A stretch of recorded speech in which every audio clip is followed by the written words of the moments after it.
Yo, what up, Night Nation? Just wanted to do a 2021 season recap. Hadn't gotten around to it yet, so want to do quick season recap about UCF's year. So just to get off right off the bat, UCF entered the season with a ton of promise. Obviously, Coach Gus Malzahn came in, a new coaching staff, brought in a lot of hope, a lot of excitement, really reinvigorated the fan base for UCF heading into 2021. With Heupel, it was just heading down the wrong path. A lot of apathy, not a lot of excitement heading into that season, into this season. And, Gus Malzahn really brought in new life to the fan base, but also to the program. He promised right away, had a legendary quote, going to recruit like your hair's on fire. And that's what he did. He brought in a lot of key transfers right away. He brought in Isaiah Bowser, who obviously was one of our best playmakers. He brought in Big Cat Bryant on defense. He brought in Bryson Armstrong, also on defense. Joey Gatewood, he brought in a lot of guys that, create a lot of excitement for UCF this year. That was, a lot of those guys were ended up being really key playmakers for UCF. But so the season kind of got off to a great start. But it's funny, we didn't know at this point we're going to be bit by the injury bug. But before the season even started, we lost RJ Harvey out for the season. We lost Jarvis Ware out for the season, both with knee injuries. Then also Bentavious Thompson was removed from the team. So you kind of had some adversity already to start. But then the season starts off great. A season opening win over Boise State where we had the largest comeback in school history, down 17 points. They end up winning the game 36-31. Great season opener. Isaiah Bowser rushes for over 150 yards. We see him emerge. Really exciting. Going to week 2, blow the socks off of Bethune-Cookman. Then we hit week 3 against Louisville. Big time matchup. We're 2-0. We have votes to be ranked in the AP poll, and a lot of excitement going to that game on the road. Our first, Power 5 opponent of the season. And, that's where everything went south. It was a back and forth game, back and forth. UCF had multiple chances to win the game. But then throughout the game, injuries started piling up to key playmakers like something I'd never seen before. In the midst of the game, UCF lost starting offensive lineman Matt Lee. They lost starting wide receiver Jalen Robinson. They lost starting defensive tackle Ricky Barber. They lost Isaiah Bowser. They lost linebacker Tatum Bethune to a concussion. And despite all that, UCF had a chance to win. They had a drive they're putting together that could have won the game. But DG unfortunately threw a pick. And then to add insult to injury, he breaks his clavicle and he's lost for the year. Then the whole dynamic of the season changed. You lose Dylan Gabriel, who heading into the season, was potentially going to be a dark horse Heisman candidate. You lose him plus all those other key playmakers, and then the season kind of went south. They lost the Louisville game. Then Mikey Keene comes in as a true freshman starting quarterback. We don't know what we're going to get from him. And we go to, we have a bye week, and then we face Navy. Perfect opportunity for him to kind of get thrown in the fire, but it doesn't go well. UCF blows the lead and loses to a really bad Navy team. Then all of a sudden, the Knights are 2-2, already have a conference loss, and it's not looking good. They go on to lose, 3 of the next 4 games. They would lose to obviously the Louisville and to Navy, and then they would get blown out by Cincinnati, and that pretty much ended any chance of winning the conference. From there though, they did end up winning 5 of their final 6 games in the regular season. It was against lesser competition. However, they did some really good things that they hadn't done in recent years. The defense came up clutch in multiple in a lot of those wins. They had the offense struggled mightily. There's no doubt about that. But they were winning on defense on a lot of those games, which was nice to see. They held ECU to 16 points. They had USF at 13 points. So they weren't really getting it done on offense, but the defense came up clutch. And on top of that, they were winning late in games. They came from behind to win the ECU game. They had a late stop against USF to win that game. It was just nice to see clutch wins that they weren't getting, under Heupel. What else? There was The 14-10 win over Tulane. It wasn't pretty, but they got the job done. Memphis, they held Memphis to 7 points. They held Temple to 7 points. Tulane to 10 points. So besides really the SMU game there at the over those final 6 games, they held all of their opponents to 20 or to 17 points or less. So the defense really stepped up. The big, that was one of the big storylines, and a lot of playmakers emerged. I'm going to get into that. But the other storyline of the season was the offense.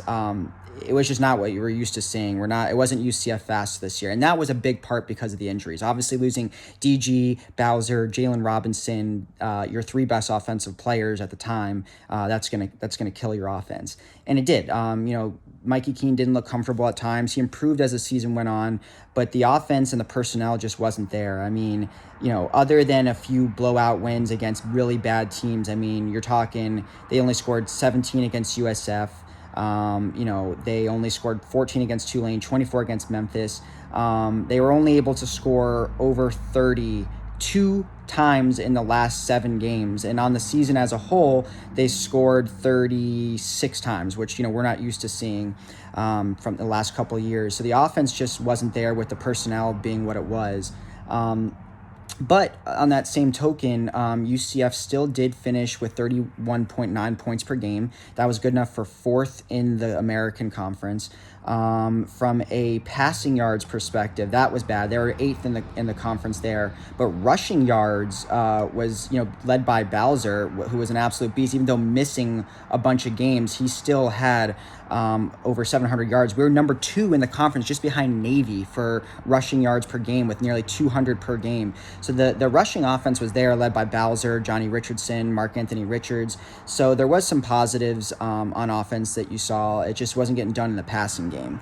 As far as, playmakers that emerge on offense, obviously we saw Isaiah Bowser, come in, transfer from Northwestern, and absolutely just took the role by storm. He had multiple 100-plus games. He just couldn't stay healthy. But when he was in, you saw how different the offense was. I think it was a stat like 6 out of 8 games he was in, UCF scored over 30 points. And I think they were like 4-2 with, 6-2 with him in, or maybe it was 5-3 with him in. They were just a lot better. Then obviously Ryan O'Keefe, he's a huge story of the offense this season. He absolutely emerged as a playmaker and a massive weapon for UCF. Not only did he get it done receiving, he had over 200 rushing yards. He had 2 passing touchdowns. He was taking, punt returns. He was absolutely dynamic this year. Really UCF's best player on offense overall, most versatile guy. Johnny Richardson emerged, led the team in rushing with 733 yards. He was great. Mark Anthony Richards, the transfer from Auburn, came in, had 5 rushing touchdowns. He looked pretty good and is someone that will be as part of the future of this running back core that looks really, really good, especially with Bowser coming back next season. Brandon Johnson, the transfer from Tennessee, led the team in touchdowns. He was absolutely amazing for us this year, but obviously he graduates, but was still, really good for us. Alec Holler emerged at tight end with 3 catching touchdowns, so that was nice to see. You would have hoped a couple more offensive playmakers would have emerged this season, but you still have O'Keefe, you have Jalen Robinson, who will be healthy next year, you have Bowser coming back, you have all the running backs, Richardson, Mark Anthony Richards, Demarius Good potentially could break out, RJ Harvey's coming back, you have the running backs that are in this freshman class. So, it was definitely, not as many as you'd like to emerge, but we have some really, really key offensive pieces coming back. And obviously the quarterback situation could be vastly different and vastly improved. And that was another big thing, was just Mikey Keene was really not great. He had some improvements towards the end of the season, but we saw his limitations in the passing game, and he, isn't a runner, isn't a dual threat guy. So that was a big reason why the offense flailed at times. So we'll see what happens there next season, but there is some promise that he could make a jump in his sophomore year. Then we have obviously Plumlee coming in as well. Then, on defense, there was a huge improvement. Last year, UCF was bottom 20 in most defensive categories: passing defense, rushing defense. It was just awful, total defense. But this year is a huge improvement. They're number 53 in total defense. They were top 50 in scoring defense. They were top 35 in turnover margin. I think number 45 in total turnovers produced. So they improved vastly. As far as playmakers, the secondary improved greatly. Devontae Brown was really good. Justin Hodges made a huge jump. He looked great. Devad Wilson, the Georgia transfer, was a huge playmaker for us this year. Quadric Ballard looked really good as well. So we had our secondary, I think, is back. Those four are going to be key for us next season. A linebacker Tatum Bethune was a beast, our leading tackler. Unfortunately, he transferred, so probably be led by Jeremiah Jean-Baptiste, who had a pretty good year for us. Then the line was pretty damn good. Ricky Barber emerged for us really well. Tremont Morris-Brash looked great at end. Kalia Davis obviously went down. That was another, speaking of injuries, this year, just another key injury for us. But, several other guys emerged on defense. Anthony Montalvo's coming back. Joshua Salazar looked good at defensive tackle for us. I think he was second in sacks on the team. So you definitely had some key young guys emerge there, and some reinforcements coming in this freshman class that just arrived on campus. And then on special teams, the kicking situation wasn't great. Daniel Barsky had some good games, but he was really hot and cold, not as reliable as we're used to at the place kicker position. But Andrew Osteen was obviously one of the best punters. He led the conference in total punts and punt yards. And then Alex Ward, long snapper, obviously a finalist for best long snapper. Arguably the best long snapper in the country, was definitely going to get NFL looks, but he decided to come back. So I think most of our special teams, besides place kicking, is pretty settled and pretty strong heading into next year. Overall, UCF finishes 9-4 in Gus Malzahn's inaugural year here at UCF.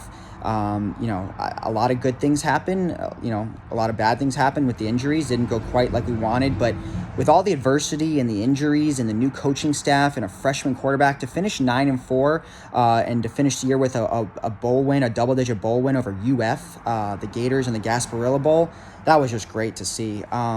We finished the season winning, 6 of our final 7 games, finished third in the conference, had a great recruiting class come in and set ourselves up nicely for next year. So overall, I think it was a strong year, not as good as we wanted to be, but to get 9 wins, especially after last season's, 6 wins, and just the apathy of the fan base, of the team, I think we really bounced back under Malzahn.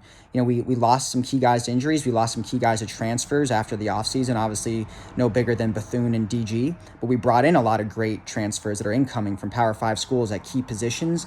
But overall, 9-4, 5-3 in the conference, third place with all the injuries that we had. And then to finish off with that bowl win over UF for some great momentum and enthusiasm heading into next year. I think overall we should be, pretty proud of the season, and we have a lot of things to be excited about heading into next year. Go Knights.